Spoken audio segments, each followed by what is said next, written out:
Hello friend, पिछले video में आपने पढ़ा था क्रिस्टलीय और क्रिस्टलीय ठोसों का वर्गीकरण और उसके बाद पढ़ा था आपने ठोसों के प्रकार और उसमें आणविक ठोस, आयनिक ठोस, धात्विक ठोस और सहसंयोजक अथवा नेटवर्क ठोस।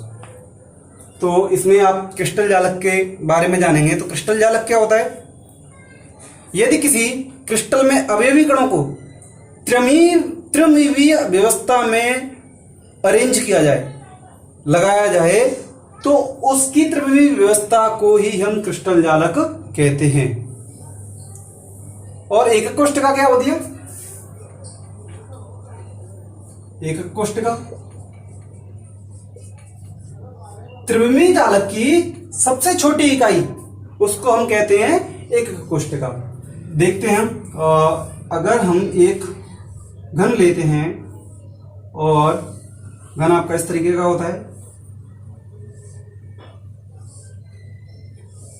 ये आपकी एक यूनिट क्रिस्टल हो गया। इसके पार्टिकल है, त्रिमितीय पार्टिकल है, वो आपके कॉर्नर पे हैं। 3D फिगर हो जो होता है, 3 डायमेंशनल, इसको प्रदर्शित करता है। अब ये यूनिट हो गई, यानी सिंगल है तो यूनिट है। अगर इसको हमने इसके बीच में से काटा, मिड पॉइंट से, तो मिड पॉइंट से काटेंगे तो देखिए हमने इसको काटा पहले आपका यहां से, थोड़ा सा इधर, यहां से इसको हमने लिया। इसके टोटल कितने पीस हो गए? एक इधर वाला, एक इधर वाला, 2 पीस हो गए। अब हमने इसको इस तरीके से काटा पूरे को, टोटल कितने पीस हो गए?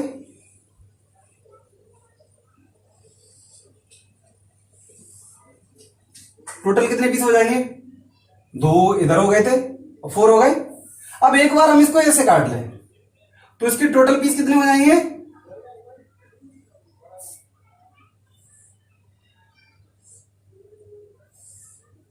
4 ऊपर 4 नीचे, यानी टोटल पीस हो जाएंगे 8। तो इसको हम बोलेंगे क्रिस्टल जालक। और क्रिस्टल जालक के अंदर ये आपको जो दिख रहा है, एक पार्ट, इसका एक पार्ट है, इसको हम बोलेंगे यूनिट सेल। जब हम इसको बाहर दिखाएंगे तो ये आपका क्रिस्टल जालक है, वो आपको इस तरीके से दिखाई देगा। इस तरीके से आपको क्रिस्टल जालक दिखाई देगा। अब क्रिस्टल जालक में एकक कोष्ठका में अवयवी कणों के आधार पर क्रिस्टल जालक आपके कई प्रकार के होते हैं। एक एकक कोष्ठका होती है, उसमें होती है वो आधे एकक कोष्ठका।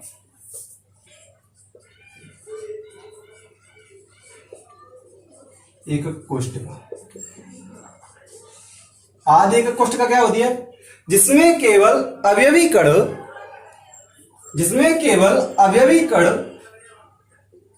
केवल कोनों पर ही उपस्थित रहता है। एकक कोष्ठका में जो अवयवी कण है वो केवल इसके कोनों पर ही मिलता है। यहां इनको जो गोले होते हैं वो आपस में एक दूसरे से चिपके हुए होते हैं इस तरीके से। अगर ये गोला है तो गोला होगा, तो एक गोला दूसरे गोले से, यानी ये क्रिस्टल है तो इसके अंदर इस तरीके से चिपके हुए होते हैं, लेकिन उनको हम यहां पर एक बिंदु से, पॉइंट से, सर्किल से दिखाते हैं। आधे एकक कोष्ठका में अवयवी कण केवल कोनों पर ही उपस्थित रहते हैं। उसके बाद आता है दूसरा केंद्रित एकक कोष्ठका।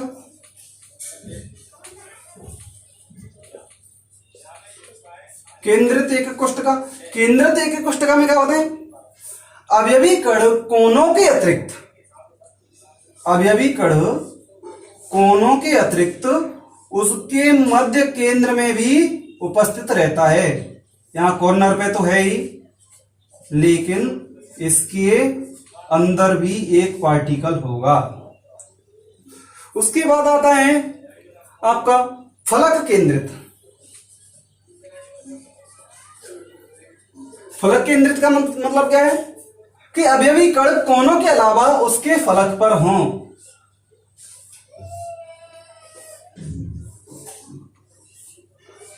अवयवी कण कोनों के अतिरिक्त उसके फलक बिंदुओं पर, कितने फलक होते हैं? एक इधर, एक ऊपर, एक इधर, एक नीचे, एक पीछे वाला, एक इधर, यानी टोटल 6 फलक होते हैं। 6 फलकों पे होता है, तो इसको बोलते हैं फलक केंद्रित। एक अंतिम होता है अंत केंद्र। अंत केंद्र केंद्रित। अंत केंद्रित में क्या होता है, जो अवयवी कण होता है कोनों के अतिरिक्त विपरीत दो फलकों पे, एक इधर और एक इधर, कहीं भी दो अपोजिट फलकों पे होता है तो उसको बोलते हैं अंत केंद्रित। इसके आधार पर आपके क्रिस्टल जालकों को बांटा गया है। तो पहला आपका बांटा गया है घनी। घनी क्रिस्टल। घनी कितने प्रकार के बनते हैं? घनी में आपका आध्य बनता है ये वाला, आपका अंत केंद्रित बनता है, अंत केंद्रित आपका ये वाला, और फलक केंद्रित आपका ये वाला। ठीक है। द्विसमलवाच इसमें क्या होता है, इसमें भी आपका आद्य और अंत केंद्रित बनता है। इसमें विषम लंबाक्ष में आपका आद्य अंत केंद्रित फलक और अंत केंद्रित बनता है। षट्कोणी में आद्य बनता है, त्रिसमनाक्ष में आद्य बनता है, एकतनाक्ष में आद्य व अंत केंद्रित बनता है, त्रिनाक्ष में आद्य बनता है। अब देखो इनकी कंडीशन क्या क्या होती है। आद्य का कोष्टका में ये इसके जो पैरामीटर होते हैं, आपका कोई अगर क्रिस्टल होता है, एक पैरामीटर और होते हैं इसके मेजर करने के लिए, तो इसके जो पैरामीटर होते हैं, आपका कोई यूनिट सेल है तो इसकी जो आर्म होती हैं, जैसे ए, इसको हमने मान लिया बी, इसको मान लिया सी, तो ए आर्म हो गई इसकी, और इसकी जो बॉन्ड एंगल होता है अल्फा, ये आपका बीटा, और जो इधर अंदर वाला आएगा इधर वो आपका गामा। तो इनके तीन मेजरमेंट होते हैं, किससे इनको मापते हैं। तो जब आधे एक कोष्टका में घनी में क्या होता है, घनी का मतलब होता है कि तीनों भुजाएं एक जैसी हों और तीनों जो कोण हैं वो 90 अंश के हों। इसका आपका एग्जाम्पल होता है सोडियम क्लोराइड, जिंक सल्फाइड और कॉपर। द्विसमलवाच्छ में आद्य और अंत केंद्र बनता है। इसमें ए और बी बराबर होते हैं लेकिन सी इसके बराबर नहीं होता, लेकिन आपका जो बॉन्ड एंगल होता है वो आपका 90 ही होता है। इसमें आपका SnO2, TiO, कॉपर सल्फेट, ये आपके इसके एग्जाम्पल हैं।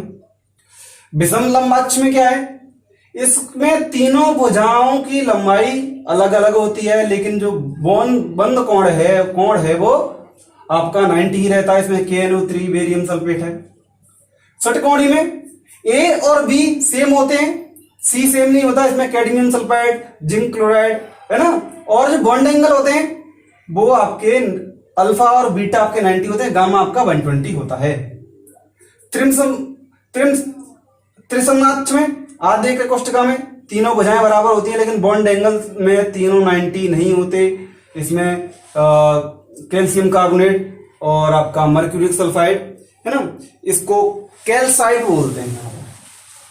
एकतनाक्ष में अल्फा बीटा के इक्वल नहीं होता, सोडियम सल्फेट डाइहाइड्रेट इसका एग्जांपल है ना।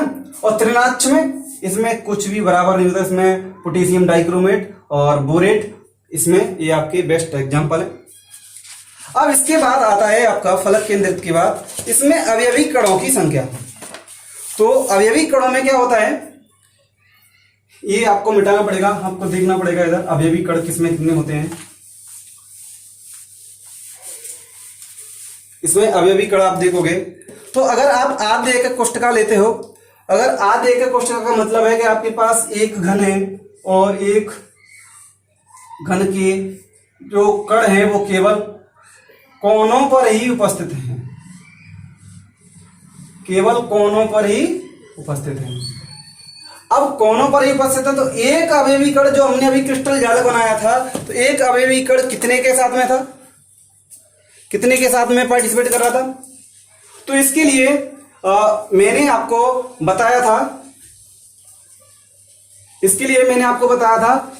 कि इसके हम एक क्रिस्टल जालक होता है, एक यूनिट सेल होती है, इसको हम अगर इस तरीके से काटें, इस तरीके से काटें, फिर इस तरीके से काटें, यानी इसको ऐसे काटें एक बार, तो इसकी जगह पे हम एक कोई गोल चीज, हम इसके लिए एक लड्डू ले सकते हैं, एक नींबू ले सकते हैं, एक सेब ले सकते हैं, एक आलू ले सकते हैं, जो भी हमारे पास बेस्ट एग्जांपल हो समझने के लिए, वो हमें थोड़ा देखना पड़ेगा। अगर इसकी जगह पे हम हमारे पास अपने सेब है, इस हम सेब को काटते हैं इस तरीके से, इसके दो पार्ट हो गए।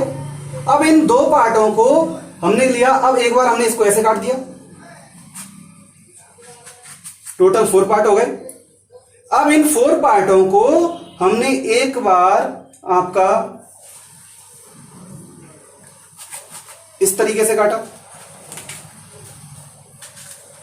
तो टोटल पार्ट आपके पास कितने हो गए? 4 पार्ट अपर और दूसरे हाथ में 4 पार्ट है, 4 पार्ट इधर है ना। तो इस 8 यानी त्रिविम में एक ए आपका यूनिट सेल हो गया, ये आपका क्रिस्टल हो गया। अब इस क्रिस्टल में ये एक कॉर्नर है, वो कितने कॉर्नर के साथ, कितने यूनिट सेल के साथ सहभागी है, कितने के साथ सम्मिलित हो रहा है, तो यानी टोटल ये 8 है। तो एक कॉर्नर पर आधे कोष्ठका में कणों की संख्या, आधे के कोष्ठका में पार्टिकल केवल कोनों पर हैं। एक कॉर्नर का कितना भाग आ रहा है? 1/8। एक कॉर्नर पे आपका 1/8 भाग है। टोटल कॉर्नर कितने हैं? 8। तो इसमें टोटल मॉलिक्यूल, टोटल पार्टिकल कितने हो जाएंगे? 1। अब केंद्रित एक कोष्ठका में, केंद्रित कोष्ठका में क्या हो जाएगा? अवयवी कण कोनों के अतिरिक्त उसके केंद्र में भी उपस्थित है। केंद्र में उपस्थित है मतलब कॉर्नर पर कितना है? कॉर्नर पे है आपका 1/8 × 8 + 1, क्योंकि एक उसके बिल्कुल अंदर सेंटर में है, उसके अंदर रखा हुआ है। ठीक है, यहां पर ये रहा, इसके अंदर है। तो टोटल पार्टिकल कितने हो गए? 2। अब इसके बाद आता है आपका फलक केंद्रित। फलक केंद्रित में क्या होगा? फलक केंद्रित में होगा जो अवयवी कण है वो कोनों के अतिरिक्त 1/8 × 8 प्लस कोनों के अतिरिक्त फलक पर भी रहता है। अब फलक का मतलब क्या है? जैसे मेरे पास एक अभी घन तो नहीं है ये, लेकिन घन के जैसे ही समझो। अब ये अगर आपके पास ये डब्बा है, इसके फलक पर कितने फलक हैं? 1 2 3 4 5 और 6 फलक हैं, हमने कर लिया। लेकिन एक फलक पे कितना पार्ट है? अभी मैंने बताया आपको जो क्रिस्टल जालक होता है, आधा एक कोष्ठका में एक कॉर्नर है, एक कॉर्नर है, तो दोनों कॉर्नरों पे आपका 2 मॉलिक्यूल थे। लेकिन एक अगर फेस पे होगा तो फेस पे किस तरीके से आ रहा होगा?